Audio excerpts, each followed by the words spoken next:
everyone.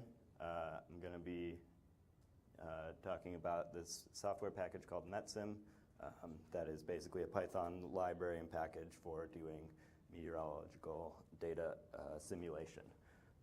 So first, I'm Andrew Bennett, as Nicola said. I am third-year PhD student in computational hydrology group, and I'm one of the primary authors of Metsim.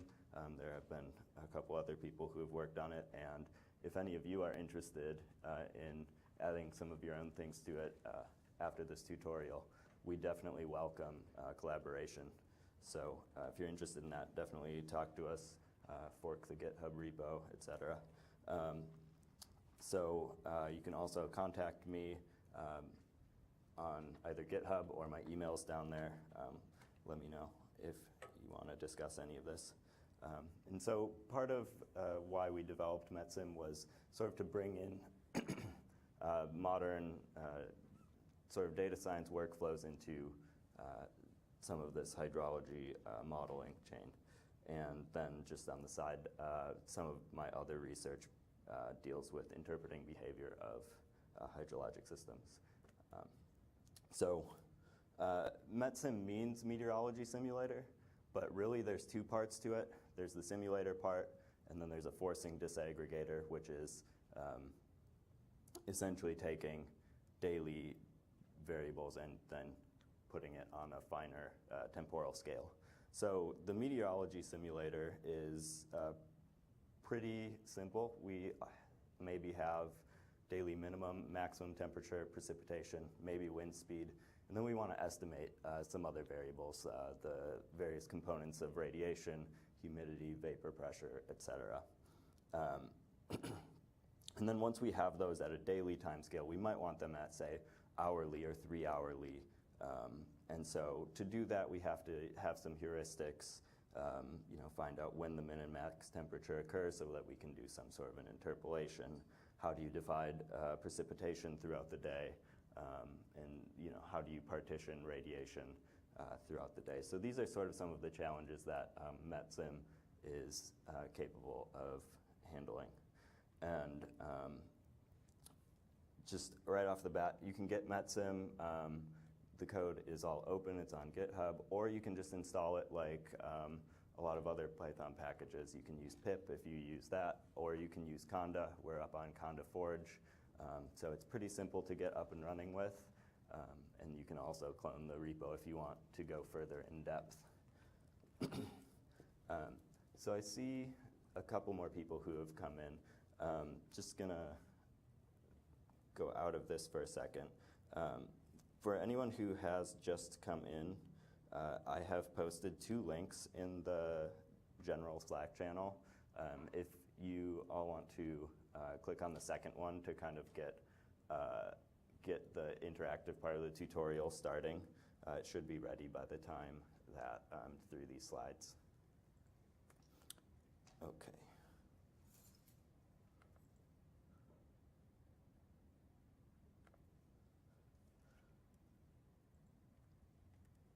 Okay, so why do we need Metsim? Obviously, having observations of all of these various radiation components, humidity and things, is kind of the gold standard.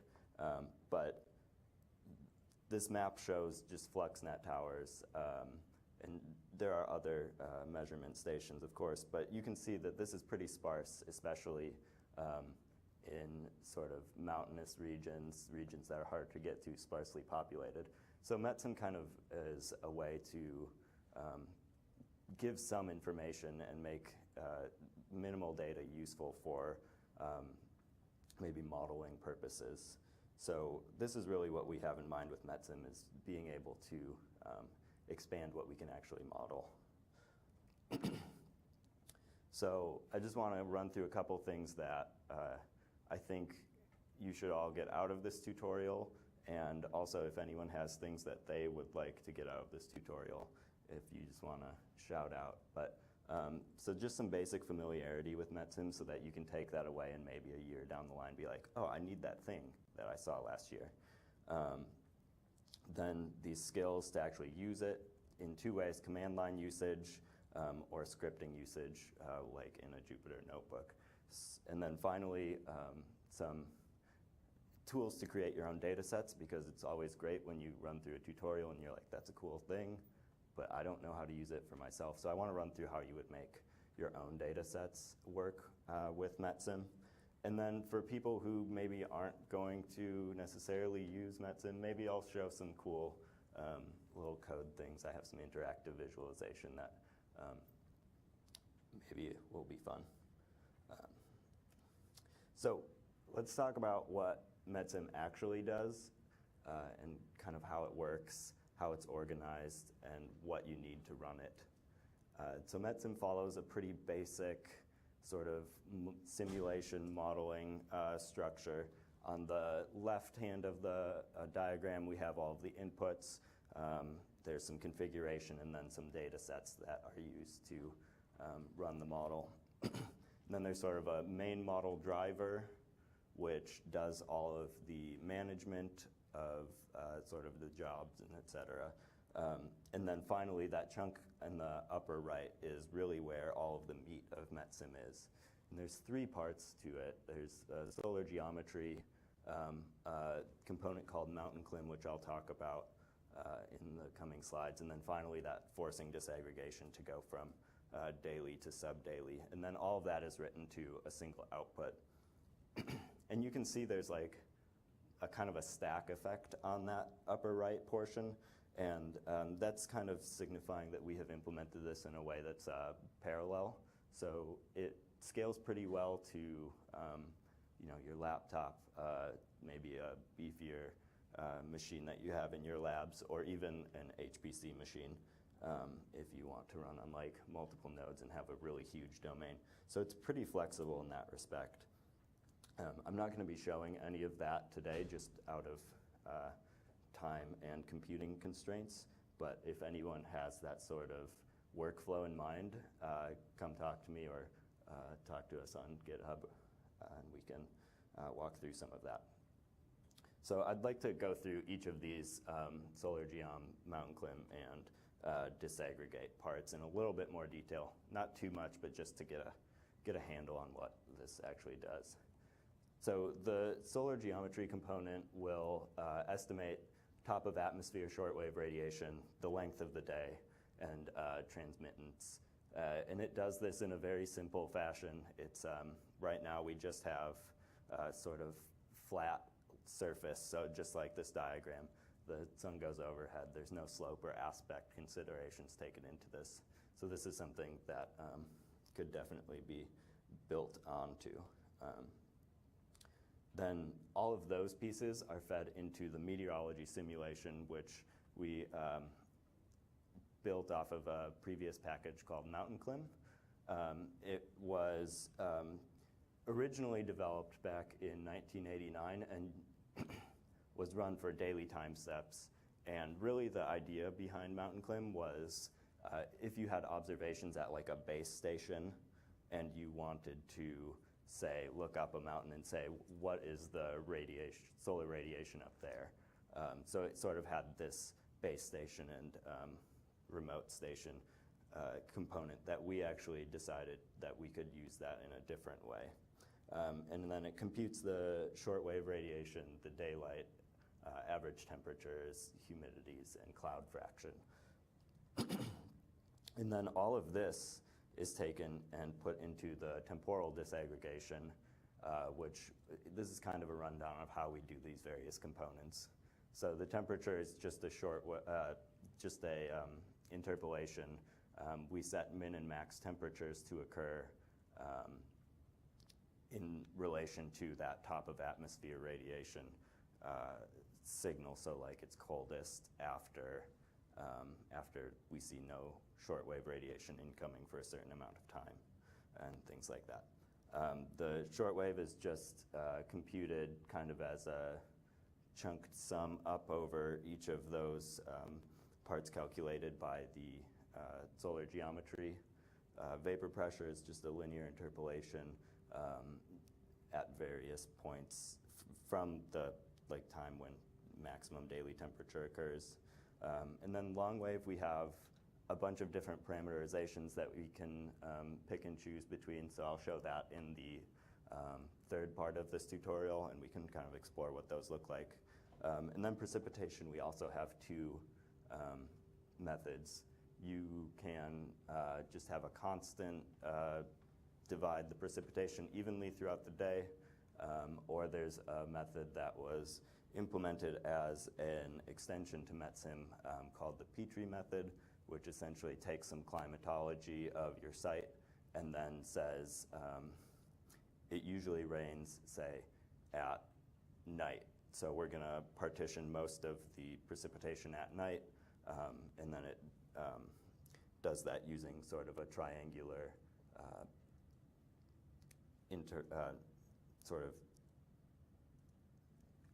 it slowly ramps up precipitation to some peak level and then slowly ramps it down. So it looks more like actual storms.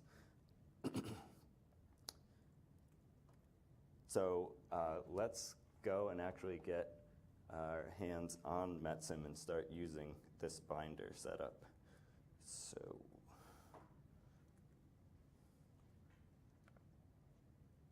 we're going to start with the one that's _Metsim command line usage. Has everyone been able to get onto the binder? See some heads nodding. This is great news. All right, great. Oh, I think I may have to start over. Is everyone able to open up that first notebook? Okay, great. I just timed out, so this should not take long.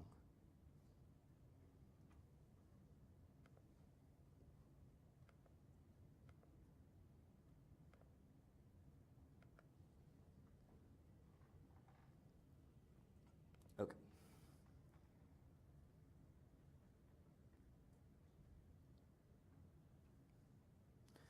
All right, great. So here we have this walkthrough.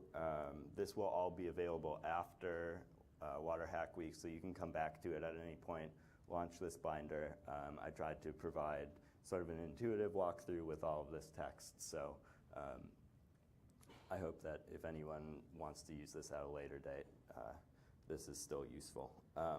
So Metsim was sort of originally designed to work sort of in a command line situation, much like you use Git,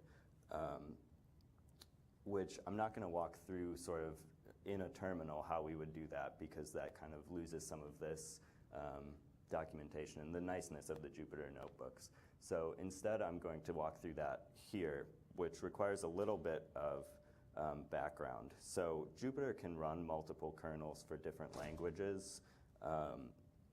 So we could run sort of a shell instance like Bash in this Jupyter notebook. But because we're going to also be doing some analysis of the output using Python, I'm going to be using what are known as cell magics. They're invoked with the percent operator, so you could do like percent time some piece of code, and then it would time how long that code took. To be able to use Bash in our notebooks, we're going to do something a little bit different. It's 2% and then Bash. And then the rest of the code that you write in a cell will now be written in Bash. We don't need to know hardly anything about Bash for this tutorial, but if we just run through those first two cells, you should see sort of just a loop that says hello number a bunch of times. So we can see that this actually does run Bash code, not Python. So with that in mind, we can start to look at how we make Metsim run. And to do that, let's look at the configuration file. So that's the first of those 4 inputs that we talked about. So we can look at it by invoking a program called cat. Cat will just print out a file, essentially. So if we run that one, you should get a bunch of text out, and we'll look at this sort of piece by piece here. Can I just see some head nods if we're all still getting this? Great, great, okay. So what we see is sort of the starting point is this sort of, it just says Metsim. This is super high level. It's just, in case someone has a similar configuration file style, Metsim will say like, hey, you don't have the right header. Then we have outvars, which I shouldn't have commented out, but that's okay. You can specify which variables you want to write to output with this outvars list. You can configure the output time step. So in this case, we're going to be doing 180-minute or 3-hour outputs. You can put this to be anything between 1 minute and 6 hours. I don't particularly suggest you run this at 1 minute because I don't think it's super meaningful. But sort of half hour to 3 hours, probably a good baseline. Then you can select your start and stop dates. So we're going to be running 1 month out of 1950. And then we specify the files, where the files are for each of those other 3 input boxes. So the forcing contains that daily min-max temperature and precipitation for the period that we are running. So in this case, January of 1950. The domain file contains sort of information about the spatial extent. So it will have, say, latitude, longitude, and elevation. So it just describes where you're running. And then finally, the state file is the most confusing part of Metsim, but it is a record of 90 days prior to your runtime. So in this case, it would be like, I think, like October of 1949 up to December 31st of 1949. And the reason that we require this is this provides some seasonal averaging to kind of get a handle on how transmittance and cloud cover is estimated. If you don't have this data, you can generate it any way that you see fit. You could just run the same 30 days over and over again. You could take the end period of your input. So that's kind of up to you, but we explicitly require this because in the previous sort of tools that did this, it would kind of under the hood stick this in if you didn't have it, and we wanted it to be more explicit so that way you understood where your data was coming from. And then we say the forcing format is netcdf. So everything that we're doing here is going to be netcdf files, which work really well with the Python library X-ray. So we are going to be using that for a lot of visualization and data processing. So all of this is going to be netcdf. We also have the ability to use ASCII inputs or kind of an obscure binary format. If any of you are familiar with the hydrologic model VIC, it's a similar style to that. But we won't be looking at those today, just for simplicity. Well, one thing I would like to point out is Metsim was kind of designed to be modular and easy to extend. So if any of you have your own sort of data formats and you want to use Metsim, it's fairly easy to get it working. And that would be a great way to get involved with developing Metsim. So from that, we specify where we want the output to go. We have outdir, which we're just going to put it in a directory called output, and we're going to call the output file test. So then we see, we have these other sort of chunks than these vars sections. And these are providing a little bit more configuration detail. So chunks is your spatial arrangement. And part of the parallelism that we've implemented, being able to chunk your domain in sort of flexible fashion is really nice. So in this case, we have lat is 3, lon is 1. So we're going to run 3 grid cells of latitude and 1 in longitude for each job, essentially. So this is I believe it's a 9 by 9. No, I think it's 3 by 3. domains. So this will have 3 jobs, essentially, and they'll each run separately. Then the other vars sections are defining mapping between input variables and the names that Metsim expects. So we can see in forcing vars, precip is pre's. That's what Metsim expects to see. T max with an underscore. The left-hand side is all what Metsim expects to see. But often, your data sets don't have the same name. So we kind of made it a little bit easier, and you can specify what your data sets actually, what you have your names as. So see, we have T max with a capital T and no underscore. So it's a little bit flexible in that respect. And the state vars is the exact same thing. And domain vars, again, same setup, what Metsim expects to see, what our data set actually says. And then we can see there are that latitude, longitude, a mask variable in case you have, like, say, part of the ocean and you don't want to run Metsim over the ocean, so you can mask that out. The elevation, and then we have these 2 other parameters which are for that Petrie method that I talked about. I'm not going to go into super deep detail about how it all works, but there's 2 parameters for that as well in this file, and we're going to use that option. So that's precipitation type equals triangle in the first section. And so this kind of just walks through each of those for anyone who wants to look at this again later. So my trackpad is not responding nicely. Okay. So moving on, we can actually start to use this a little bit. The first thing I want to do is just run the cell. It will complain that it can't find this condo environment. That's completely untrue. I don't know why it says that. And the reason I know that is because it outputs the correct thing out of this which command, which basically says, where is this program? What am I actually running? So when I say which MS, I'm saying where is the Metsim executable, which we named MS, just for shortness.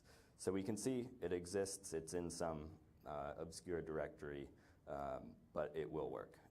Normally, what you would do is you would figure out where your executable is, and then you would do ms-help to see what it's going to tell you about how to run it.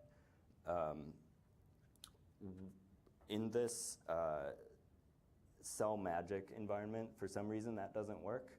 It's one of the quirks of it, but I can just copy and paste what it would look like. So that's what we have in this Let's Talk Options section. So basically it says usage and then a bunch of sort of flags that you could use. And then finally it ends with config. So config is the required argument.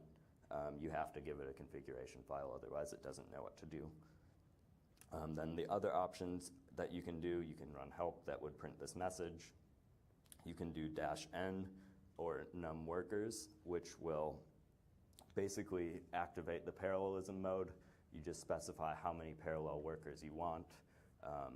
You can specify whatever number you want. If you do like 5,000 on your laptop, it'll try to do it.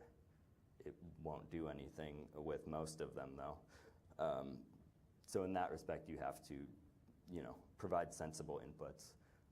The scheduler is how we manage parallelism. So parallelism is a little bit different on your laptop versus on an HPC machine, which has, a bunch of nodes and have to manage that. So we provide a way to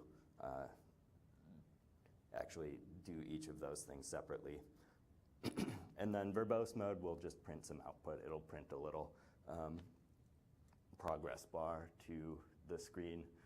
Again, because we're in this cell magic environment, we won't actually see the progress bar go up because it just outputs the progress bar at the very end. But normally on a terminal, you would see it kind of tick up as jobs get finished. We're going to run, we're going to use a test configuration file, the one we just walked through, and then we're going to run in verbose mode just so that we can see what the progress bar would look like at the end. And I'm going to run it with 2 workers. I think that's possible or useful on this binder setup. So this takes, I think, about 30 seconds to run through. For some reason, this example is very slow compared to all the other ones. But while we wait for that, does anyone have any questions, concerns, comments, thoughts?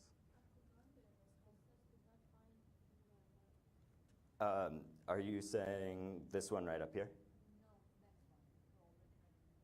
Oh, what did you say? Oh, okay. Okay. Yeah, that should be okay. It's, again, one of those quirks of the environment. Yeah, I wish I had been able to figure this out. But so yeah, I get the same thing. And then all of these warnings are, yeah, all of these warnings are fine. The first warnings are about sort of a library depreciation thing that was just how Conda loaded. And then the rest of it is some cleanup stuff that was done by the scheduler. So we were able to run successfully. I think everyone should be okay. Was there a question, Becca? It ran fine. Is there any sort of like core configuration file that lists all the inputs and variables that you use for the initialization file? Hold on, I'm gonna have you re-question. Yeah, thank you. Do you have any, is there any sort of like a core configuration file that lists all of the options in that initialization file? Yeah. For all the different variables? Yeah, we have documentation, like a website for it, and that has all of these. It has like a table with all of the options and walks through it. And we can look at what's actually in the inputs if that is something we're interested in.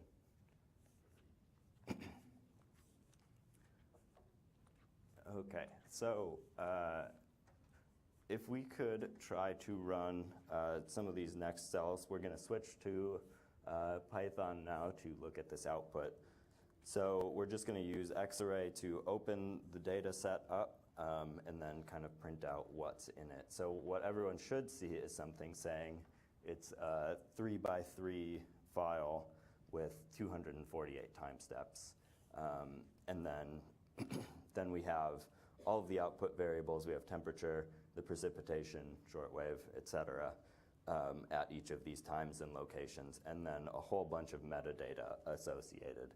So we wanted to make this be pretty transparent on, it puts all of the options you used. Pretty much the entire configuration file goes into this metadata. So that way you'd always know what you did when looking back on some files. So looking at that is great, but pictures are better than text. So let's plot this up, and here's just the 6 variables from Metsim over, I think this is like 5 or 6 days. So you can see the diurnal cycle. You can see sort of these 4 precipitation events. You can see how precipitation events are affecting the vapor pressure with these middle 2 columns. So you can kind of see what some of these effects look like. Was everyone able to get these plots? Great, great, okay. And actually, since we had the question about kind of the input, we can load up the input forcing file. So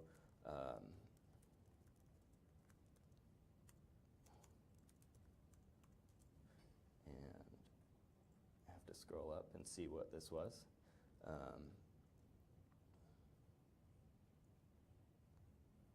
So it will be in input CLI something.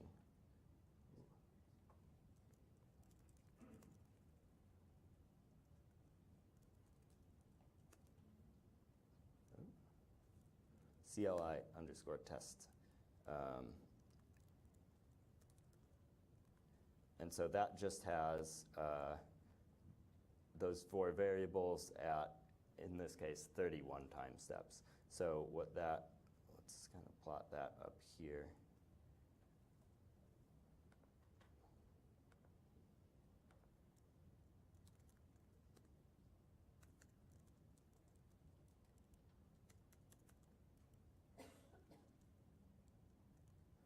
So we will plot just the temperature min and max. We need to select.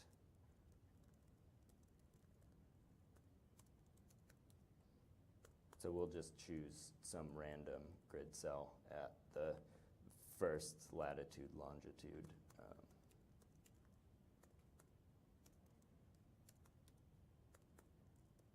Okay, so if we do that,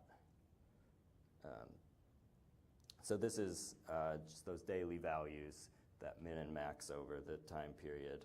And let's see, we were looking at this little chunk here, just that down to that first dip. If I really can't scroll on this right now. So that's what would correspond to, that diurnal cycle. Okay, I think we're okay.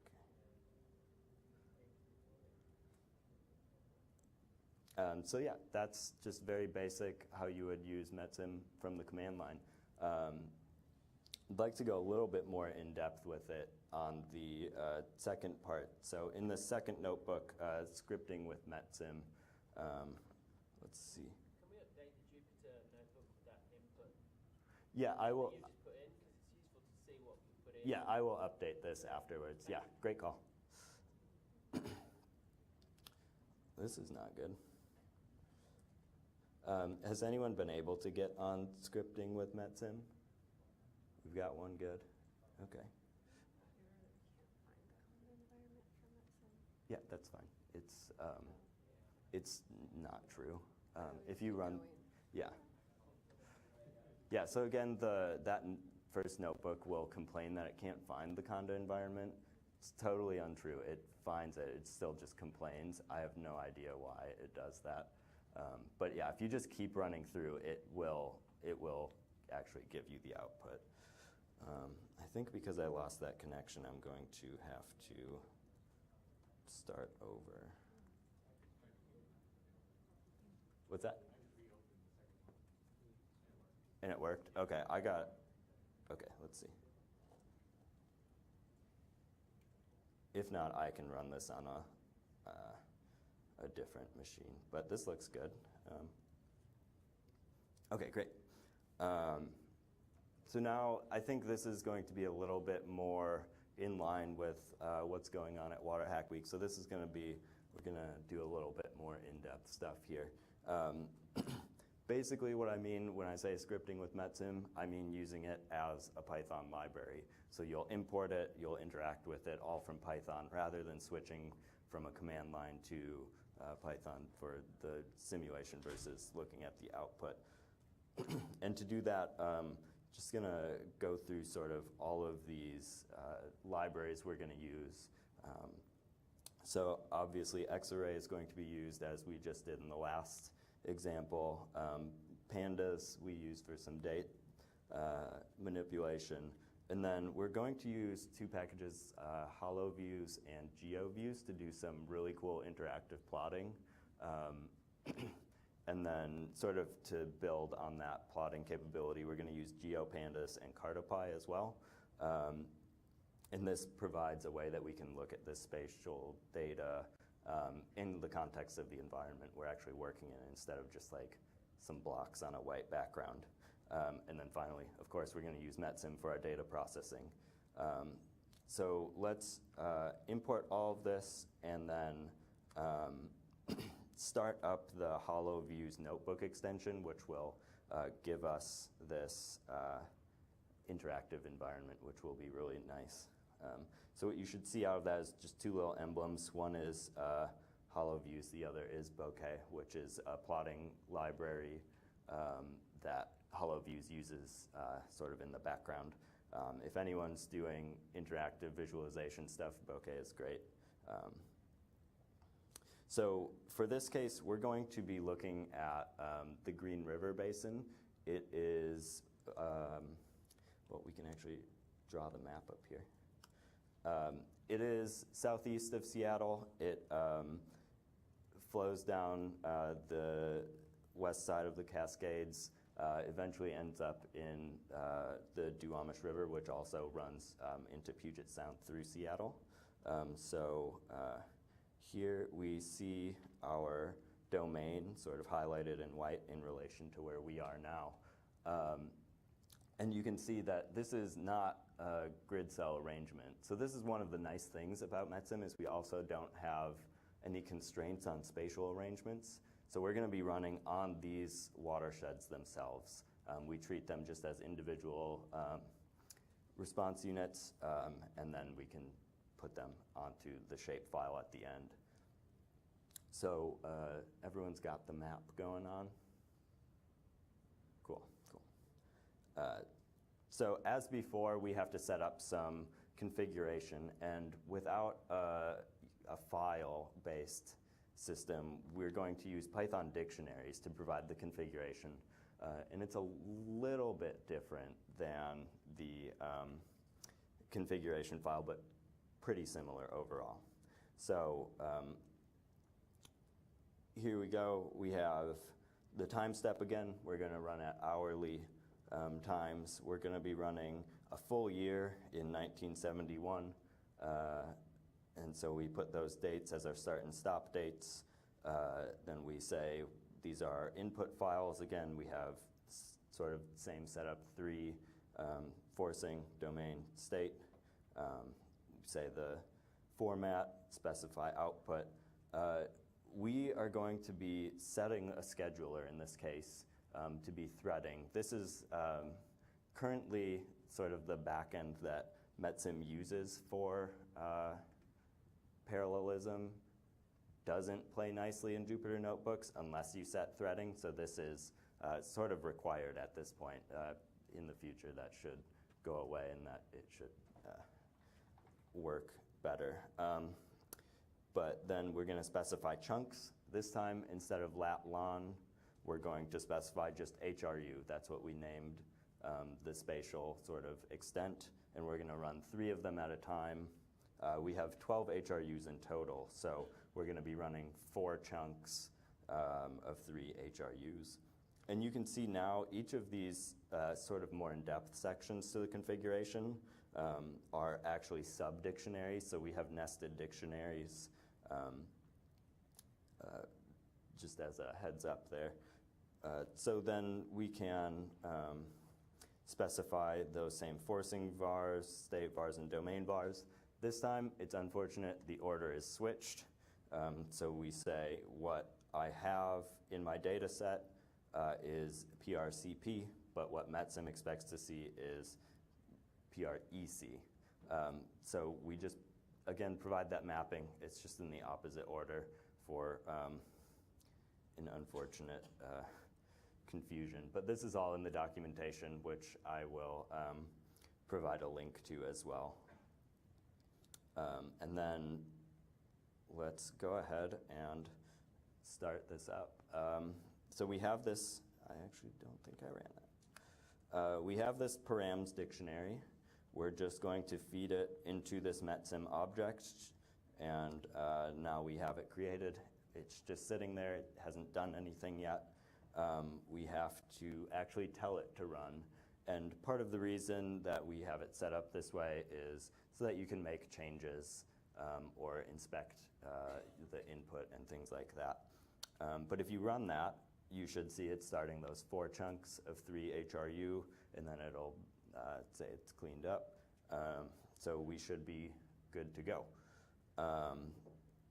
So we're going to be looking at these variables. We have temperature, precipitation, etc. Again, we will open up the output by using this built-in open output function that the Metsim object has.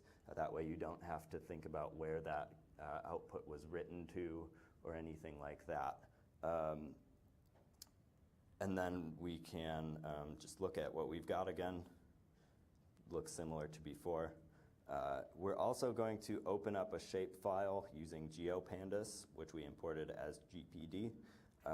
The shape file is just your standard shape file, and we're just going to name it GDF. So scrolling through all of this metadata, let's start actually interacting with this output now that we've got it open. And to do that, we're going to be building some interactive maps. So I'm going to do a little side diversion on a Python thing called dictionary comprehensions. They're shortcuts to for loops, essentially. You can also do this with lists as list comprehensions. It's just a really nice way to write very concise and quick code.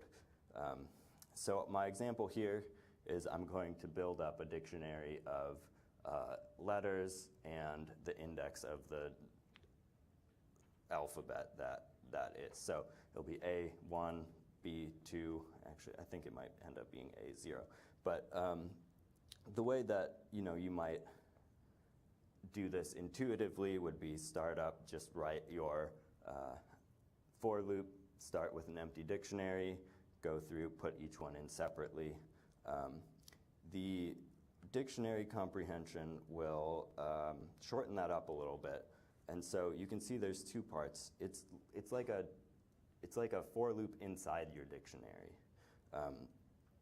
So in this case, we have our dictionary assignment, the alphabet of I, so whatever index of this string gets the index value. And then the for loop comes after that. So this portion of the code is the same as the portion of the for loop there, and then this assignment is the first part. So it's just a switched ordering, lets you write it very concisely, and I'll show you that they actually do provide the exact same output. And the reason that we're going to do that is to be able to build a time slider into our map, so that way you can look at it over time in both a spatial context and a time series. So here we have a map function that we're going to define to actually draw our output. And so this is pretty well commented, so I hope that if people come back to this in a day, a month, a year, it will still make sense. So I'll just walk through this. We have two inputs, a variable, which will just be a string, so in our case maybe temp for temperature, and then a time step that we want to look at. So this would be like an index, like 1, 2, 3. So this will draw a map of a variable at a certain time step. And the way it does that is we select out our variable at our time step, and we convert it to a pandas data frame, which is required for GeoViews to draw it. We do some mapping between the shapefile and the Metsim output, just so that all of the HRUs appear in the right order. And then we actually build this GeoViews shape. So basically what it says is I have the shape file. I want to look at all of the records or the sort of sub-geometries of it, and I want to coordinate that with our output from Metsim, this outDF, while calling the variable that we're going to put into each of the geometries as whatever variable, so temperature. And then these two are just coordinating the output dimensions. So HRU name is going to tell us the name of the subbasin when we hover over, and HUC12 is the index of the shapefile, which contains the geometries. And then finally, we're going to set some options to make it bigger than default. We're going to set a color map that is pretty. We're going to add a tool, which in this case is hover over, so that you can hover over and see the subbasin name, and then we are going to return all of that. So if these don't appear on the first try, try them again. It will eventually show up. So we're going to just call this var map function that we defined a couple cells up. We're going to look at temperature at the third time step. So we'll let that go. So we get this map out. It looks same domain as before. We can see it is warmer downstream, sort of at lower elevations, which we will put onto a terrain map later so that we can see that. But you can see this temperature gradient. Headwaters are much colder than downstream. You can see all of the different subbasin names. So here, like the North Fork. But that's not super explorable. No one wants to look at one time step at a time.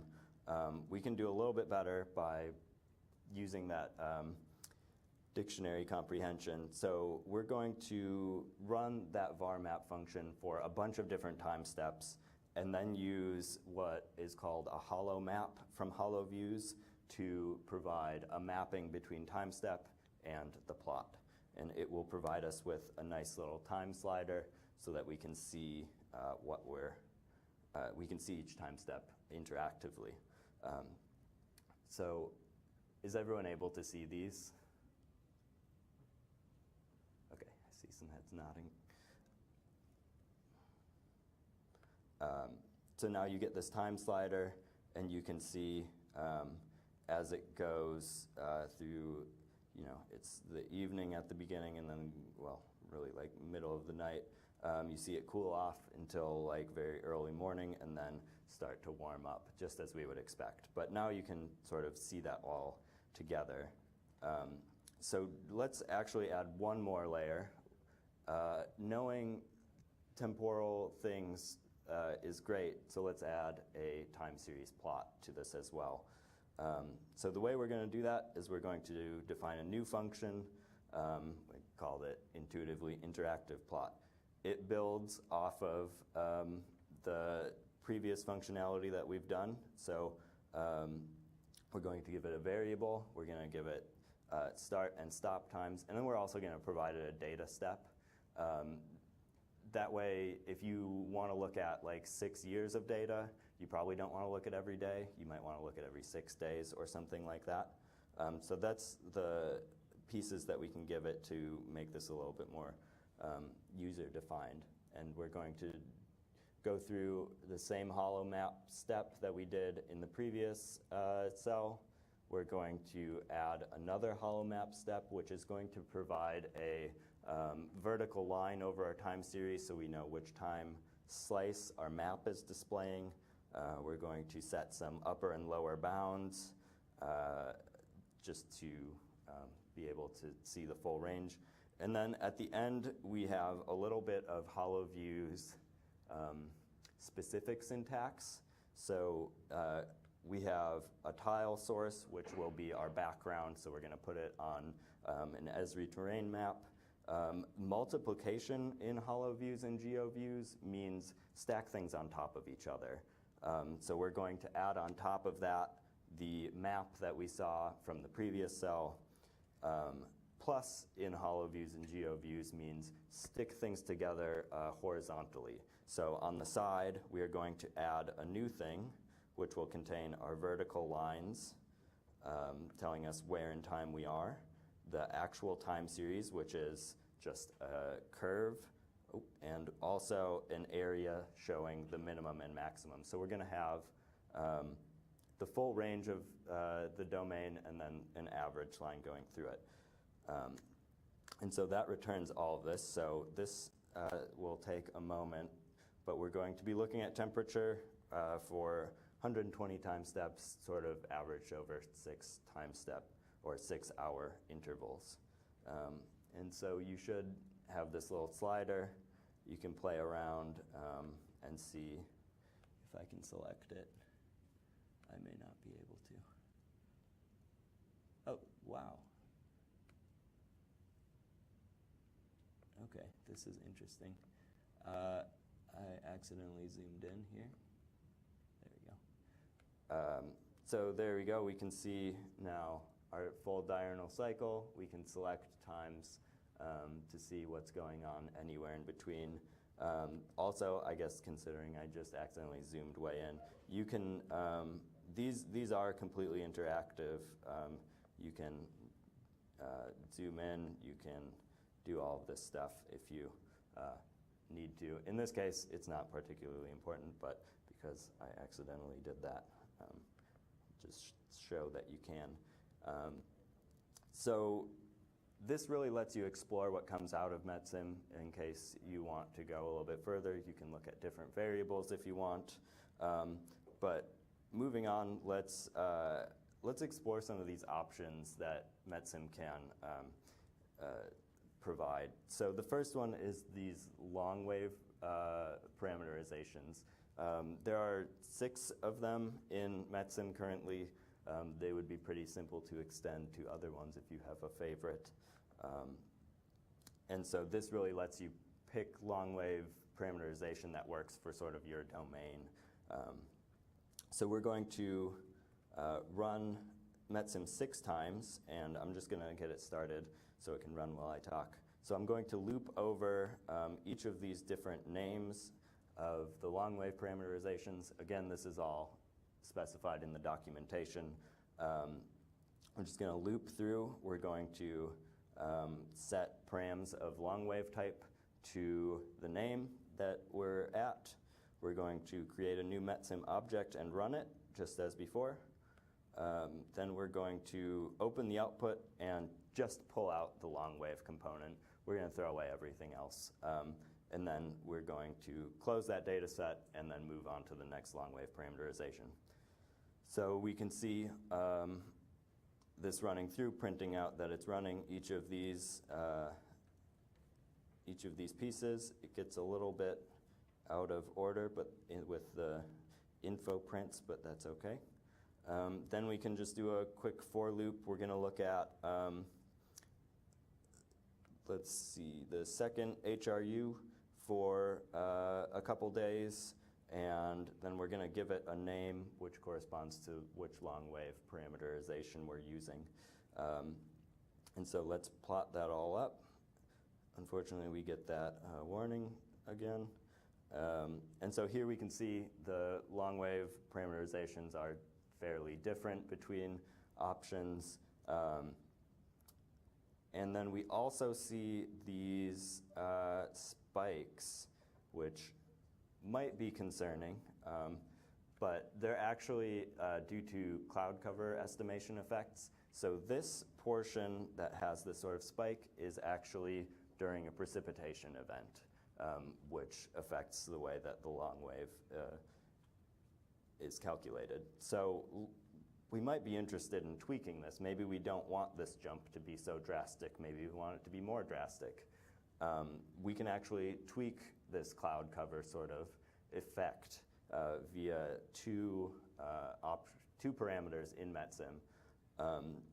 They are called SW precip threshold and a rain scalar.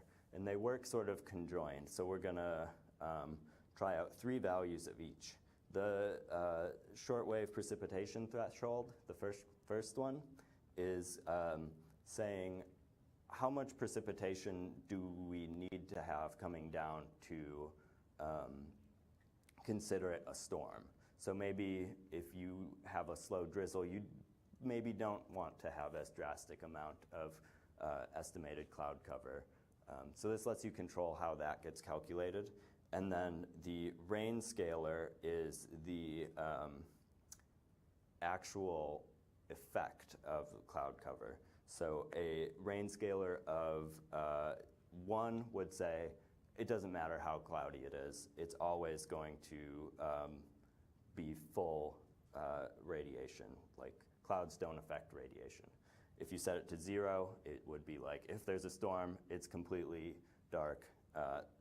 And then anywhere in between is sort of a tweaking of how much cloud cover affects dampening of radiation.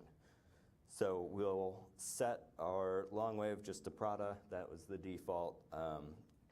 And then we'll loop through 3 options of the precipitation threshold and the amount of dampening. So we'll go through and run that. We have 9 Metsim runs to go through, and then we'll provide another interactive map, which maybe will give you a more intuitive feel for what these actually do over the words themselves. So we'll let that run through. And then we're going to define a very similar function to the one with the time slider, but this time we're going to have a couple sliders. So we're going to have 3 inputs. We're going to have our precipitation threshold parameter, our rain scalar parameter, and then a time step. And it will do a similar thing. It will select out our shortwave values at those parameter sets and time steps, and then put that on a map. So I think we have run through. Let's define the function, and there we go. And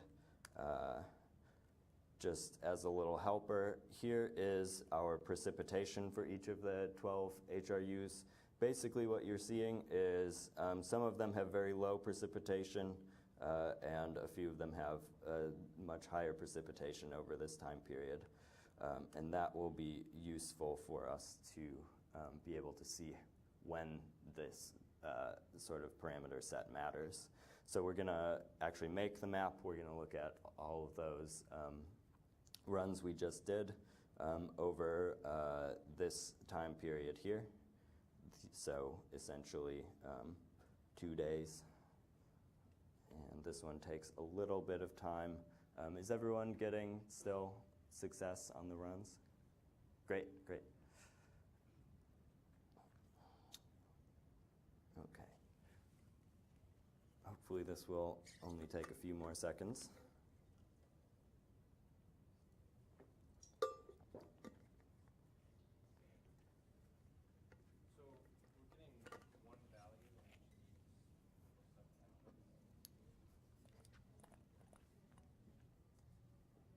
So on the maps, we're only getting one value per subcatchment. Is the model only producing one value, or is it only mapping like a mean of that subcatchment? It's only one value for that catchment. We're treating it sort of as lumped in this example. But if you had like pixel cells that were 10 meter by 10 meter, would it create one value for each of those? Yes, yeah, Okay. yeah, exactly. And that's sort of what you put into that chunks, whatever you put into that chunks section is what would be how you do the spatial part. So yeah, if you have a 10 by 10 map, it would produce values for each 10 by 10 section. Yeah. Okay, this is taking considerably longer than I remember it taking. Has anyone been able to get a map up? We've got a couple people. Okay, okay, great. So I'll give it like 30 more seconds, and then if not, we can move on and you can play with this in your own time. Basically what you would see is 3 sliders, and you would see like during this period of precipitation, you would see the shortwave radiation being damped down in like these few that have precipitation at higher levels. And then by sliding the parameters, you could see how that sort of turns on and off this correction at different locations. Well, it says it finished, but I have no output. Okay, interesting. Okay, great. So for those of you who have it up, oh, great. All right. All you have to do is complain enough. So at the beginning, we're at night. Everywhere is shortwave of 0, so let's move forward in time. Okay, so we have some shortwave, and it looks real funny, right? Like, why is that one so much more? That is because it is the only one which has no precipitation. Oh man, I'm sorry, my trackpad is terrible. Okay, well, I hope it comes back. Terrible. Oh, I'm also very low on battery. Oh, we're okay for a second. I'm gonna go plug in.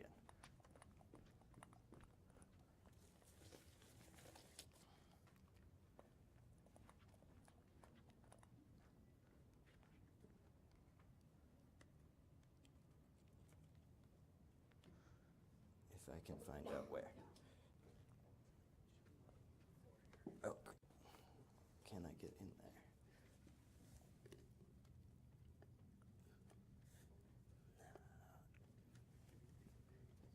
I think that's in. Yeah, great. Okay, so I'm gonna just see real quick. No, yeah, okay, great. This still works. So let's get back to where we were. Yeah, so this one HRU is the only one which has no precipitation. So it is not experiencing this cloud cover effect. So if we turn basically this rain scalar almost all the way up to 1, you can see that we can turn this knob that says how much of an effect that cloud cover effect is. We can also change the threshold, which says it must be raining at least this amount for us to add that correction. So we can see, if we set it to 0, only the one that has no rain will get this, or only the ones that have rain will get corrected. If we turn this up, we can see more of them pop out and receive more radiation. That's because it's not raining more than the precipitation threshold parameter, if that makes sense. So this is just a really nice way to get a handle on what some of these parameters mean in an interactive way. So I hope that sort of is useful even outside of the context of Metsim for other applications. So with that, I'm going to go on to the final bit here, which is preparing your own data sets. So what I'm going to be doing for this example is creating a single grid cell data set, small and simple because, again, computing resources or data storage, we don't want to load up like 10,000 grid cells on Binder. So we're going to be doing a site at Reynolds Creek, shown there on the red dot on the map, way southeast of here in Idaho. We will be generating this data from CSV files, so a pretty standard sort of data set that you might be used to. So just to look at what we've got in our data set, we're going to go back to CellMagic for just a second and output just the beginning of the file, just to prove to you that it is standard CSV. There's no tricks under the hood. So it's basically got temperature observations, Tmax, Tmin, in this header, and then there's another one for precipitation, which I will also be loading in, but we don't need to look at. And so to create this data set, we will again create some date ranges with pandas, and then we have to define sort of the dimensions of the data set, which are sort of metadata that will go into it. So we're going to be looking at something that will have a year of data. So the len of dates will be 365, but 1 by 1. So we're going to have 365 time slices, 1 latitude, 1 longitude. And that's basically what the shape and dims are mapping to. Then we set up what our latitude and longitudes are. So this is the values for Reynolds Creek, and then its elevation in meters. Finally, we kind of combine the shape and dims into a coordinate setup. So each of these pieces will go into an X-array data set, which is just going to hold all of our data as well as metadata. So if we run that, we get a 1 by 1 by 365, just as expected, with a latitude and a longitude, as we said, and no data variables. So now we will create each of the data variables as X-array data arrays. To begin with, we're just going to loop through, put in empty ones. We'll load in the data in a moment. It will have precipitation, Tmin, Tmax. We will, again, put in empty data, just nans with the same coordinates and dimensions that our data set has, and we'll give it a name corresponding to what we want. So now we can read in this data. Again, we have precipitation data and the temperature data. For precipitation, we have to do we have to break it down into daily amounts. The data set we were given has cumulative, and then we also convert it to millimeters. So then what we do is we select out precipitation and put in all of the values using the whole time and the first latitude, longitude, or rather the only one. So we just put in the values that we read from the data set. And then we do the same with temperature, and we can run that through. We also write it to a netcdf file, which will become our Metsim input, and then we print it out just to kind of have visual confirmation that it did what we wanted it to do.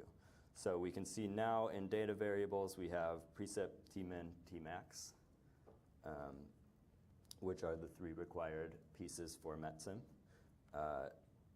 Next step, well, I'll take a moment. Does anyone have any questions about this part so far? Okay. So then we'll move on to putting together the domain file. Again, because this is just 1 by 1, it's very simple. We're going to, again, put in our latitudes and longitudes, create an X-array data set with those coordinates, and then we're going to add the elevation, which was defined up top, but we're going to follow the same example of just putting in nans to begin with, just to keep things consistent. And then we'll also put in the mask variable in the exact same fashion. And then what we're going to do is just add in the elevation. Oop, I should not move that equal sign. And then the mask value will be 1. If it's any positive value, that means run this cell. And then we will write it to output and print it out to the screen just to see what we have. And very similarly, we have latitude, longitude, and elevation, and this mask, all with the values that we just defined. So then finally, we have the state file that we have to put together. And so we were running a full year of 2010, so we have to select out October of 2009 up to the end of 2009 is going to be what our state file is defined on. So I have those data sets as well in this repo. We create the state file in exactly the same way as the forcing file, but we just change the dates and what the actual data is. So we can run through that, write it out, and print it out and see, again, it's pretty standard, very similar to the input forcing, just the 90 days prior. So now that we've written all of these, we can go ahead and stick those into our configuration or our parameter set. And then you can see that these are the 3 files that we just wrote out from that CSV file. then we will create our Metsim object, run it, and load the output. So we'll run that one site. It will say there's an invalid square root. That's okay. It handles that under the hood, but just prints the warning. Okay, and then we can print the shortwave again, see kind of that seasonal cycle as well as the diurnal cycle at a finer scale, just as we would expect. And because we've come this far, we can actually look at how this does against some observations very quickly. So I have a solar radiation data set for the same time period. I will load that in and make sure that the dates all line up, and then I will plot them together. So the blue line is the Metsim outputted shortwave radiation at an hourly time scale. I believe it was hourly? Yes, at an hourly time scale. And then the orange dots are the observed at that same hourly time scale.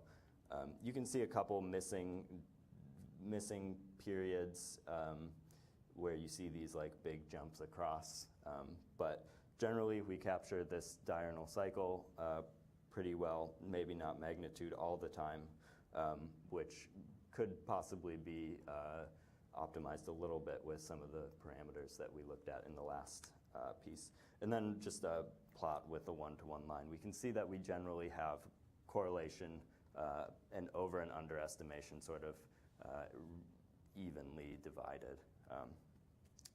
So that is what I have prepared for this tutorial, and it looks like pretty on point with time. A few minutes for any comments, questions, things that would like to be looked at or clarified.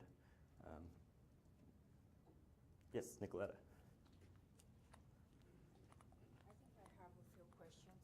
Okay. Some of them you actually responded through this last piece, but for shortwave radiation, you mentioned that you are calculating transmittance.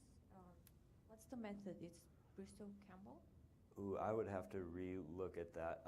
That sounds right. Sometimes there is an empirical thing in Bristol-Campbell, and they have some coefficients. And like from my experience, sometimes those coefficients do not work well they're not transferable from Right. where they have been developed for the Pacific Northwest, where it's very cloudy. Right. So when you transfer it to a sunny location, they might not. I was wondering if there is a way to calibrate shortwave radiation. That's a great question. And so we don't actually have those coefficients as like parameters that you can modify, but it would be extraordinarily simple to change that. And that's actually a decent idea if anyone would want to get involved and put that in. Other question is, what are the methods for spatial distribution? So you generate a data set and then you distribute it spatially? The spatial extent is defined in your input. So however you define your input, if you say it's 10 by 10 grid cells with the center being the value versus like a catchment where you average over. Is that what you're? I was thinking maybe if you use station data with recorded temperature and you want to project that temperature at lower elevations, is that via a lapse rate? It's like what are the methods under the hood for spatial distribution? We don't do any sort of like remote site estimation. You have to provide that yourself. Okay. Yeah. Okay. So that would be a separate step. Okay. Yeah. And then my final one is that it seems like you have. I understand the correction for clouds. I'm not sure how the clouds are detected. Are they detected via shortwave radiation, observed shortwave radiation versus top of the atmosphere? And how are they how are they introduced in shortwave and long-wave radiation? It's, oh, sorry, go ahead. Yeah, and also like you have that bar where you show the effects of cloudiness, but because we don't have observations of long-wave radiation mostly, we have some for shortwave. How do we tweak, like, do you have some general guidelines on how do we tweak these cloudiness parameters such that it matches our data set? Or it doesn't, like, what do we do when we don't have observations to make that? Yeah, great questions. So the cloudiness is all calculated based on that precipitation thresholding effect. It's fairly, oh, thank you. It's pretty simple. So you pretty much saw sort of the only way that you can tweak it is through those parameters. There's not like a specific cloud parameterization that does any sort of like real calculations based on other variables. It's just all based on precipitation and then like scaling factor. About how you would calibrate sites that you don't know, that's the real question in hydrology, I suppose. So no, I don't have any great solid advice. We have one more question, maybe? Is that good? Okay. Can I ask a question? Sure. These models, the simulations, are they kind of fully deterministic? Is that what I understand? There's no randomness kind of built in? Yes, absolutely. Okay. It would be really cool to add sort of, instead of using this mountain climb methodology, have like a stochastic variant. That would be a very cool addition. And then we have one more question back here.